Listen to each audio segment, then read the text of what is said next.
Hello नमस्ते आदाब सत श्री अकाल। मैं सुरेखा सिंह एक बार फिर से आप सबका वेलकम करती हूँ डिवाइन वर्ल्ड में। डिवाइन मैजिकल टैरो 1111 में आप सबका वेलकम है। और आज कल हमारी चक्रा सीरीज ओवर हो गई थी और आज से हमारा मेरे फेवरेट टॉपिक स्टार्ट्स हो रहे हैं जो स्पिरिचुअल वर्ल्ड में आपको डिवाइन से जोड़ते हैं, यूनिवर्स से कनेक्ट करते हैं, the way the universe communicate with you and yes angel series हमारी शुरू होने वाली है। एंजल नंबर हम लेने वाले हैं और आज हम स्टार्ट करने वाले हैं 1111 से। तो मैं 1111 पर आज वीडियो बनाने वाली हूँ। 1111 को आज एक्सप्लेन करने वाली हूँ कि आपकी लाइफ में 1111 का सिग्निफिकेंस क्या है, लाइफ के कौन से फेज में, आपकी जर्नी के कौन से फेज में जब ये नंबर दिखता है तो इसका क्या मीनिंग होता है। हर फेज में इसका मीनिंग जो है वो थोड़ा अलग अलग होता है, सबके लिए इसका मीनिंग थोड़ा थोड़ा अलग होता है। तो काफ़ी सारी चीज़ें आज मैं उसके लिए एक्सप्लेन करने वाली हूँ और यस इसके लिए मैंने ये एंजल लुक भी लिया है एंड इसके लिए मैं थैंक्स करना चाहूँगी मेरी फ्रेंड, बहुत प्यारी फ्रेंड सोनिया संधू का, जिन्होंने मुझे ये अटायर गिफ्ट करा है, भेजा है और आज मैंने ये पहना है क्योंकि आज हमारी एंजल सीरीज स्टार्ट हो रही है। So Sonia thank you thank you thank you so much, दिल से gratitude and may divine fulfil all your wishes. चलिए हमारा सेगमेंट रहेगा आपके पर्सन की करंट एनर्जी, करंट फीलिंग्स, आपकी पर्सनल ग्रोथ, आपकी फीलिंग्स और उनका नेक्स्ट एक्शन और साथ में हम लेंगे एंजल गाइडेंस भी और बहुत सारी बातें तो हम कर ही लेंगे। और चैनल सॉन्ग भी, जो मैं सॉन्ग यहाँ पे गाती हूँ वो एक्चुअल में चैनल सॉन्ग होते हैं, एकदम से आता है माइंड में। आपके पर्सन की जो मैं एनर्जी पिक कर रही होती हूँ या मैं आपकी एनर्जी पिक कर रही होती हूँ तो ये वही सॉन्ग होते हैं। So let's get started with your persons current feelings. और हाँ, जिनको मेरा नेचर रेजोनेट नहीं कर रहा, मेरी पर्सनैलिटी रेजोनेट नहीं कर रही, वो प्लीज़ चैनल को ना देखें, अपने अंदर की टॉक्सिसिटी को ना बढ़ाएं। जिनको मुझसे बस हीलिंग मिलती है, प्यार मिलता है, लाइट मिलती है, सिर्फ वो ही यहाँ आए और देखें। बाकी लोग अपना खून जलाएंगे बेवजह। ऐसा मैं इसलिए कह रही हूँ क्योंकि डार्कनेस कभी नहीं चाहती कि लाइट उसके सामने आए, लाइट को वो बर्दाश्त नहीं कर पाते हैं, आंखें चुंधी आ जाती हैं। सो बी अवे, आप कहीं जिसको प्रॉब्लम है मैं उसकी बात कर रही हूँ, अपने प्यारे व्यूवर्स की नहीं। ओके, आज जिनका भी बर्थडे है, many many happy returns of the day और डिवाइन आपकी सभी विश फुलफिल करें और आज से लेकर, अभी से लेकर आपका हर मोमेंट आपकी ज़िंदगी का बेस्ट मोमेंट हो और आप वो बने जो आप बनने के लिए आए हैं। जब मैं कार्ड शफल करा करूँ तो आप अपने पर्सन का नेम लिया करें, अपने इष्ट को याद किया करें दिल से, ताकि आपको ये रीडिंग रेजोनेट हो और आपको बेस्टेस्ट गाइडेंस मिले। और यस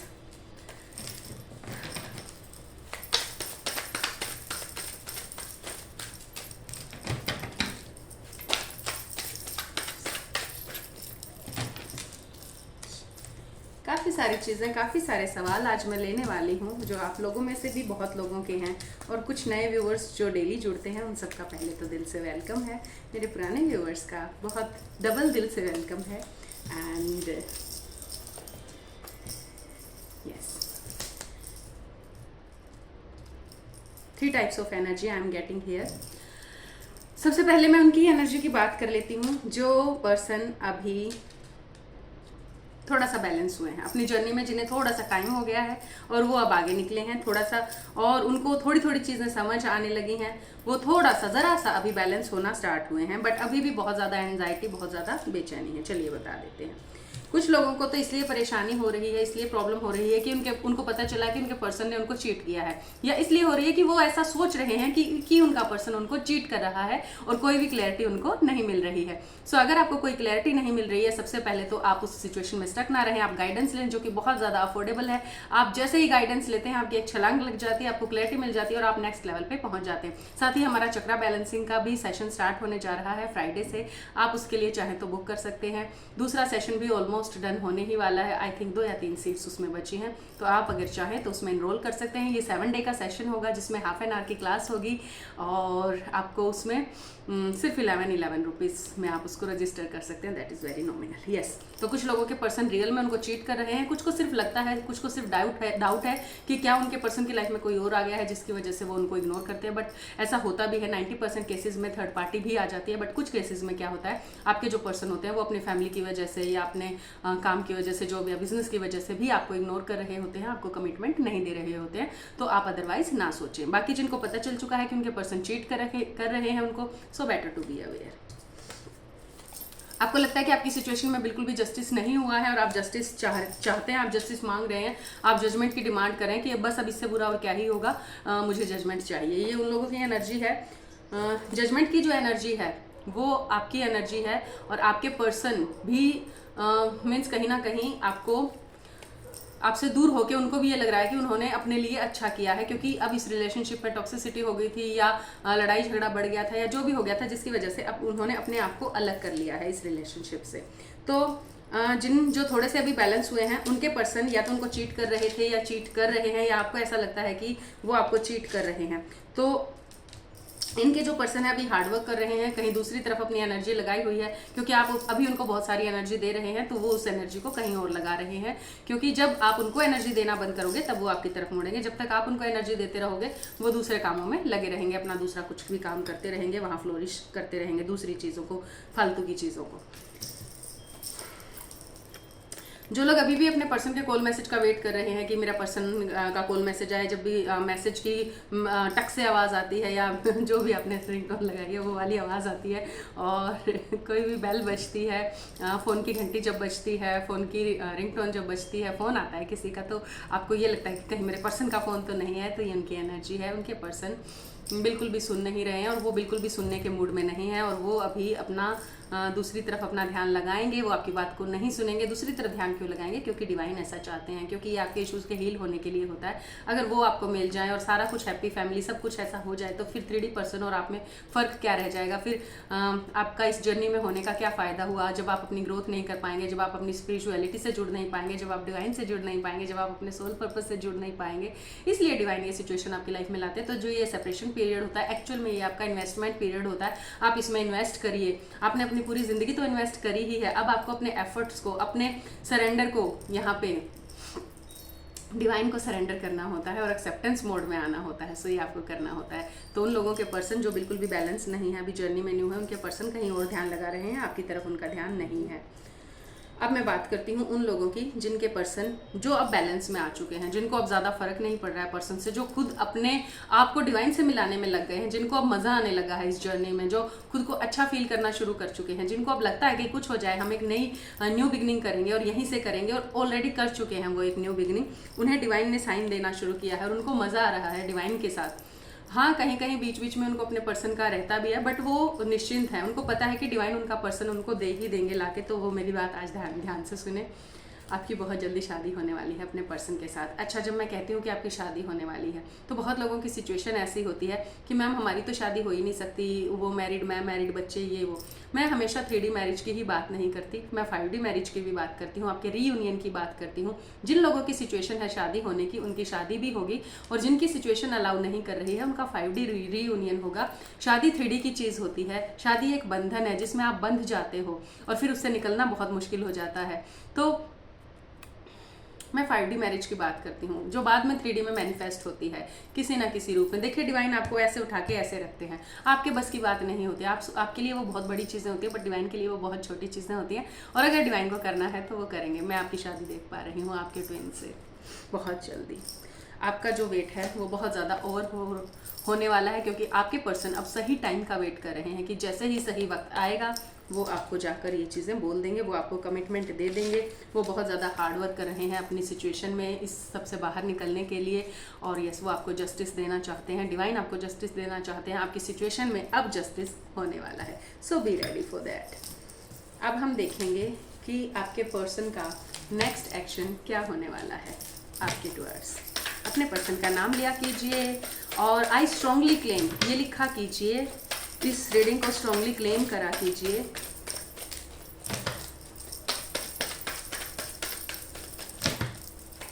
डिवाइन को थैंक यू बोला करिए अपनी इस जर्नी के लिए। जितना ज़्यादा ग्रेटिट्यूड में रहेंगे उतना अच्छा है आपके लिए। मुझे थैंक यू बोले ना बोले इट्स ओके, बट बोलते हैं तो भी डिवाइन को अच्छा लगता है।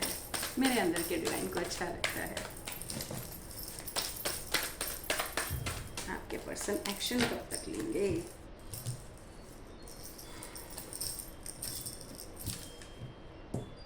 वेल आपकी सिचुएशन में डिवाइन इंटरवेंशन जरूर स्टार्ट हो रखा है हर किसी लेवल पे, चाहे आप जर्नी के किसी भी लेवल पे हो, जर्नी के किस फेज पे आप हैं। अगर आपको ये भी जानना है, अपनी प्रोग्रेस जाननी है एग्जैक्टली, क्योंकि ये पर्सन टू पर्सन वेरी करेगा, तो भी आप पर्सनल गाइडेंस ले सकते हैं। आपको बिल्कुल क्लियर गाइडेंस मिलेगी। आप अपने रियल पर्सन को डील कर रहे हैं, फेक पर्सन को डील कर रहे हैं, आगे बढ़े, मूव ऑन करें अपनी पर्सनल सिचुएशन में, तो आप गाइडेंस लें 99923345 पर। ये बहुत ज़्यादा अफोर्डेबल है, ओनली स्टार्ट एट 369। अब इससे सस्ता मैं क्या ही करूँ। अगेन मुझे 3 टाइप ऑफ सिचुएशन दिखाई दे रही है। यस, चलिए बात करते हैं। 3 टाइप्स ऑफ सिचुएशन यहाँ पे है। अभी जो लोग थोड़ा सा बैलेंस होना स्टार्ट हुए हैं, आपके पर्सन का अब हार्ट ब्रेक है। पहले मैं उन्हीं के पर्सन की बता दूं। उनका डार्क नाइट ऑफ सोल चल पड़ा है, या तो उनकी जॉब छूट गई है, या वो अपनी जॉब दूसरी जॉब के लिए, या अपनी उसी जॉब के लिए किसी दूसरी जगह पे जा रहे हैं। उनको स्ट्रगल करना पड़ रहा है काफ़ी सारा इस टाइम पे। उनके अंदर से उनके लोअर इमोशन रह रहकर निकल कर सामने आ रहे हैं। उनके कार्मिक ने, अगर थर्ड पार्टी है तो उनके कार्मिक ने उनकी बैंड बजाई हुई है। जैसे कभी आप उनसे बैक करा करते थे, मत जाओ, मत छोड़ो इस रिलेशनशिप में, मीन्स मैं तुम्हारी ट्विन हूँ, या जो भी मीन्स मैं ही हूँ तुम्हारी रियल लाइफ। तो उन्होंने नहीं सुनी और वो चले गए। तो अब उनके साथ उनकी जो थर्ड पार्टी है, आपकी जो थर्ड पार्टी है, वो अब उनके साथ बिल्कुल वैसा ही कर रही है। अब वो बैगर बने हुए हैं, उनको कहीं से भी कोई सहारा नहीं मिल रहा है, क्योंकि आपका भी सहारा था उनको, वो भी छूट गया, और अपने ईगो की वजह से वो अभी आपसे बात कर भी नहीं रहे हैं। बट उनको बहुत अच्छा सबक सिखाया जा रहा है इस टाइम पे, क्योंकि डिवाइन इंटरवेंशन हो रखा है। जब डिवाइन इंटरवेंशन होता है तो ये चीज़ें होती हैं। उनका हार्ट प्योर है और इस टाइम पे वो डेथ जैसे पेन से गुजर रहे हैं। ये उनकी थी रीडिंग, जो अभी थोड़ा सा बैलेंस अपनी जर्नी में होना स्टार्ट, मीन्स जो प्रॉपर बैलेंस हो चुके हैं, जो बिल्कुल अच्छे से बैलेंस हो चुके हैं। बस थोड़ा सा उनको ये है कि कब मेरे पर्सन कॉल मैसेज करेंगे, यही सिर्फ एक ब्लॉकेज है। जब आप ये भी सोचना छोड़ देंगे, जब अंदर से आपको कोई फीलिंग आनी बंद हो जाएगी, जब आपका ध्यान कहीं और होगा, आप बस अपने काम में बिजी होंगे, फिर एक दिन आपके पर्सन का कॉल मैसेज आएगा, और एक दिन अचानक से आप अपने ट्विन को, अपने सोलमेट, जिस भी कनेक्शन में है आप, या डिवाइन स्पिरिचुअल कनेक्शन में है, आप इनको सामने खड़ा पाओगे।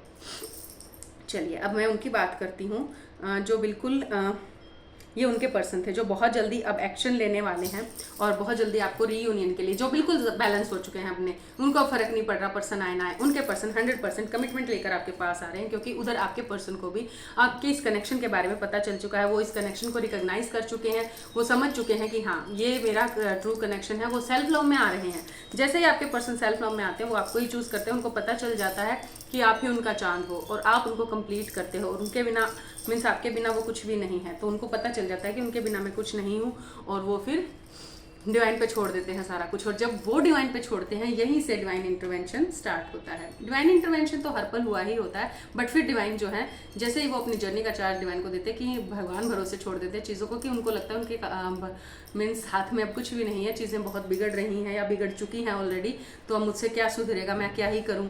उनको पता तो चल जाता है कि ये कनेक्शन बहुत स्ट्रॉन्ग है, और मैं कुछ भी करके अब इस कनेक्शन में वापस लौटूंगा। उस टाइम वो डिवाइन को सरेंडर करते हैं, और जब वो डिवाइन को सरेंडर करते हैं, तो फिर क्या होता है, आपका रीयूनियन होता है। तो ये थी 3 टाइप ऑफ सिचुएशन आपके पर्सन के एक्शन के लिए। जो लोग अभी बिल्कुल बैलेंस नहीं है, जर्नी में न्यू आए हैं, वो अपने ऊपर काम करें, क्योंकि अभी आपके पर्सन देखिए नहीं आने वाले हैं। आप वो तब तक नहीं आएंगे जब तक आप बैलेंस नहीं हो जाते हैं, जब तक आप अपने अंदर शिव शक्ति को फील नहीं कर लेते हैं, जब तक आप अपने लोअर इमोशंस को डील नहीं कर लेते हैं, तब तक आपके पर्सन नहीं आएंगे। तो इधर उधर पर्सन के बारे में सोचना छोड़ना बंद कीजिए। ये पता लगाइए हील कैसे करूँ खुद को, अपने इश्यूज को, अपने ब्लॉकेजेस को कैसे निकालूँ, मैं जर्नी के किस स्टेज पे हूँ, आगे कैसे बढ़ूँ। आपके क्वेश्चन ये होने चाहिए, ना कि ये कि पर्सन कब आएगा, कब कॉल मैसेज आएगा। ये आपका क्वेश्चन होना ही नहीं चाहिए। आपका क्वेश्चन हो कि जर्नी में आगे कैसे बढ़ूँ, सख्त सिचुएशन से कैसे निकलूँ, मैं अपने ऊपर फोकस कैसे करूँ, अपनी कौन सी स्पिरिचुअल ग्रोथ करूँ, कहाँ से आगे बढ़ूँ, कहाँ से शुरू करूँ। ये आपके क्वेश्चन होने चाहिए अगर आप अपनी जर्नी में आगे बढ़ना चाहते हैं, स्टक नहीं रहना चाहते हैं, और डिवाइन से मिलना चाहते हैं, फाइनली खुद से मिलना चाहते हैं, अपने उस बेस्टेस्ट वर्जन से मिलना चाहते हैं। तो चलिए, ये था आपके पर्सन का एक्शन, कब लेंगे। जो लोग बिल्कुल स्टेबल हो चुके हैं वो तो रेडी रहिए, आपका बस रीयूनियन होने वाला है, उसमें कोई ज़्यादा देर नहीं है। अब आपकी एनर्जी, ये मेरा फेवरेट सेगमेंट होता है, आपकी एनर्जी का नाम लूँ और प्योर हार्ट का कार्ड ना आए, ये हो ही नहीं सकता। आप बहुत ज़्यादा प्योर हार्टेड हैं, बहुत ही ज़्यादा। जब हम प्योर हार्टेड होते हैं तो हमें डिवाइन मिलते हैं क्या, डिवाइन मिले ही हुए हैं, बस आपको दिख जाते हैं, उससे पहले दिखते नहीं हैं, क्योंकि वो दिव्य चक्षु नहीं होते देखने के। जब तक आप अपने अंदर के शिव को नहीं जगा लेते हैं तब तक आप बस एक शव होते हैं, एक हार्ड मास का पुतला। अब मुझे यहाँ पे 3 तरह की एनर्जी फिर से मिलनी शुरू हो गई है। एक वो है जिनकी अभी अभी ककून स्टेज स्टार्ट हुई है, कुछ वो हैं जिनका डार्क नाइट ऑफ सोल अभी अभी स्टार्ट हुआ है। उनको अभी समझ आया है कि ये क्या है, ये जर्नी है, मैं एक जर्नी में हूँ। नए नए आए हैं जो बिल्कुल ही न्यू हैं इस जर्नी में, जिनको ज़्यादा कुछ पता भी नहीं है इस जर्नी के बारे में, और वो हर पॉसिबल सोर्स से एनर्जी ले रहे हैं। वो अपने पर्सन का देख रहे हैं, पर्सन कब आएंगे। चलिए, एक तरफ वो हैं जो बिल्कुल न्यू हैं, जिनको कुछ भी समझ नहीं आ रहा कि ये क्या हो रहा है, क्यों हो रहा है, ऐसा क्यों हुआ, मीन्स नहीं होना चाहिए था, बहुत कुछ चल रहा है माइंड में। दूसरी तरफ वो लोग हैं जिनको अब अपना कनेक्शन समझ आने लगा है, जिनको समझ आने लगा है जिस पर्सन को वो डील कर रहे हैं वो एक्चुअल में उनका पर्सन है ही नहीं, वो उनके साथ चीट कर रहा है। ठीक है, आपकी हीलिंग, कुछ लोगों की हीलिंग स्टार्ट हो चुकी है, वो समझ चुके हैं इस जर्नी को और अपने ऊपर उन्होंने काम करना शुरू कर दिया है। डिवाइन को कहीं ना कहीं सरेंडर कर दिया, तो डिवाइन ने उनकी हीलिंग स्टार्ट करनी शुरू कर दी है। अब आप में से बहुत सारे लोग अभी ककून स्टेज में हैं और आपके अंदर बहुत सारी अभी लस्ट, आप चाहते हो कि आपका पर्सन आए, आपके साथ फिजिकल हो, ये सारी चीज़ें हो, वो हो, और आपको बस यही है कि पर्सन आ जाए और बस मैं पर्सन से मिल जाऊँ। आप सिर्फ इतनी ही डिज़ायर से ऑपरेट कर रहे हैं। ये उनकी है जो बिल्कुल न्यू है अभी जर्नी में, बिल्कुल न्यू है। आपकी लाइफ में अभी समुद्र मंथन चल रहा है, आपको कुछ भी समझ नहीं आ रहा, चीज़ें ऊपर नीचे हो रही हैं। ये है बिल्कुल न्यू वालों की एनर्जी। देखिए, न्यू वालों को बस मैं एक ही चीज़ कहूँगी, जो अभी भी डार्क नाइट ऑफ सोल से गुजर रहे हैं और जिनके अंदर बहुत ज़्यादा एंजाइटी है, बेचैनी की, कब मेरा पर्सन आएगा, कब मुझसे बात करेगा, कैसे आ जाए, कैसे मैं क्या कर दूँ, वो सिर्फ अपने ऊपर काम कीजिए। क्योंकि जब तक आप अपने ऊपर काम नहीं करोगे, डिवाइन को सरेंडर नहीं करोगे, एक्सेप्टेंस मोड में नहीं रहोगे, अपने ब्लॉकेजेस को दूर नहीं करोगे, पर्सन नहीं आएंगे। आई एम सॉरी टू से। दूसरी तरफ वो लोग हैं जो बहुत ज़्यादा अपनी हीलिंग में अच्छा काम कर रहे हैं, नई शुरुआत कर चुके हैं हीलिंग की, उनका एक रीबर्थ प्रोसेस भी हो चुका है। अब वो नए सिरे से चीज़ों को देखने लगे हैं। सेकंड फेज जिनकी अवेकनिंग का स्टार्ट हो चुका है, अवेकनिंग के फेजेस पे भी मैं वीडियो बना दूंगी। वो एम्प्रेस की तरह अब बनना शुरू हो चुके हैं, मीन्स एम्प्रेस बनने के रास्ते पे हैं, एम्प्रेस बनना शुरू हो चुके हैं। और माँ गॉडेस की तरह अब सारी की सारी जो प्रोस्पेरिटी है वो उनको मिलनी स्टार्ट हो गई है, हीलिंग फास्ट हो गई है। तीसरी तरफ मेरे वो व्यूअर्स हैं जो बिल्कुल बहुत ज़्यादा बैलेंस हो गए हैं, बहुत ज़्यादा हैप्पी एनर्जी में हैं, बहुत ज़्यादा खुश हैं। उनके लिए गुड न्यूज़ ये है कि अब आपके पर्सन आपकी तरफ आ रहे हैं। आपके रीयूनियन से आपको कोई नहीं रोक सकता। मैं आपकी शादी देख पा रही हूँ। अगेन मुझे शादी के ही आज 2 कार्ड मिल गए हैं। देखिए, आपकी शादी को, आपके पर्सन से आपकी शादी को, 3D शादी 5D शादी से कोई फर्क नहीं पड़ता। आपका आपके पर्सन के साथ रीयूनियन होने जा रहा है और ये होके रहेगा हर हाल में। इसको डिवाइन भी नहीं रोक सकते हैं। क्यों नहीं रोक सकते हैं? क्योंकि डिवाइन ही करवाएंगे आपका रीयूनियन। ठीक है, तो ये थी आपकी एनर्जी। आप एक न्यू बिगिनिंग के लिए बिल्कुल रेडी हैं और मैं बहुत ज़्यादा खुश हूँ आपकी प्रोग्रेस देखकर। और आपको इसी तरह से आगे बढ़ते रहना, इसी तरह से अपनी प्रोग्रेस आपको करते रहना है। मैं वापस आऊँगा, ये वादा है मेरा। वो ज़रूर आएंगे क्योंकि उन्होंने आपसे वादा किया है कि 5D में वादा किया है कि जैसे ही तुम्हारे इश्यूज़ हील हो जाएंगे, तुम और मैं तो एक ही हैं और हम ज़रूर मिलेंगे। तो अपने इश्यूज़ को हील कर लीजिए बस, और फिर आप जिस दिन आप अपने इश्यूज़ को हील कर लोगे, मीन्स ऐसा नहीं है कि पूरे इश्यूज़ हील कर लोगे और पूरा डिवाइन ही बन जाओगे तब आएंगे आपके पर्सन, नहीं। एक उसके बाद भी फेज चलता है आपका, जब रीयूनियन हो जाता है उसके बाद भी आपकी हीलिंग, आपकी स्पिरिचुअल प्रोग्रेस चलती रहती है, बट एक लेवल तक, एक ऐसे लेवल तक कि आप दोनों अपनी लाइफ को नरक ना बना लो। क्योंकि अगर आपके साथ आपके ही जैसा पर्सन रहने के लिए छोड़ दिया जाए तो आप उसको 4 दिन भी बर्दाश्त नहीं कर पाओगे। यही बात होती है कि वो मैग्नेट के की तरह होते हैं, जब आप वो एकदम से रिपेल भी करते हैं और फिर एकदम से जुड़ भी जाते हैं। तो यही वाला सीन होता है ट्विंस के साथ और हायर लेवल ऑफ सोलमेट्स के साथ। तो डिवाइन आपको अलग अलग रख के आपकी हीलिंग करते हैं, आपकी नोइंग बढ़ाते हैं, आपकी अंडरस्टैंडिंग बढ़ाते हैं और आपको इश्यूज से फ्री करते हैं, आपको आपकी ब्लॉकेजेस दिखाते हैं, फिर उसको हील करते हैं। चाइल्डहुड ट्रॉमा, एंसेस्टर्स कार्मा, पता नहीं कैसी कैसी आप बैगेज लेके आए हुए होते हो। जब तक वो सारा क्लीन नहीं हो जाता है तब तक डिवाइन आपको ऐसे ही रखते हैं, थोड़ा सा सेपरेशन मोड में रखते हैं ताकि आप खुद पे काम करो। तो ये सेपरेशन पीरियड जो है ये गोल्डन टाइम है, अपने ऊपर फोकस करने का टाइम है, अपने आप को स्पिरिचुअली ग्रो करने का टाइम होता है। तो डिवाइन के काम को मुश्किल मत बनाइए, बस उनके काम को ईजी बनाइए और उनके काम में रोड़ा मत बनिए। उनको अपनी जर्नी का चार्ज दीजिए और फिर एक्सेप्टेंस मोड में रहिए। बस इतना आपको करना है। आई होप मेरी बातें आपको अच्छी लगी होंगी और आप उनके बारे में सोचेंगे तो ज़रूर। Love you, God bless you.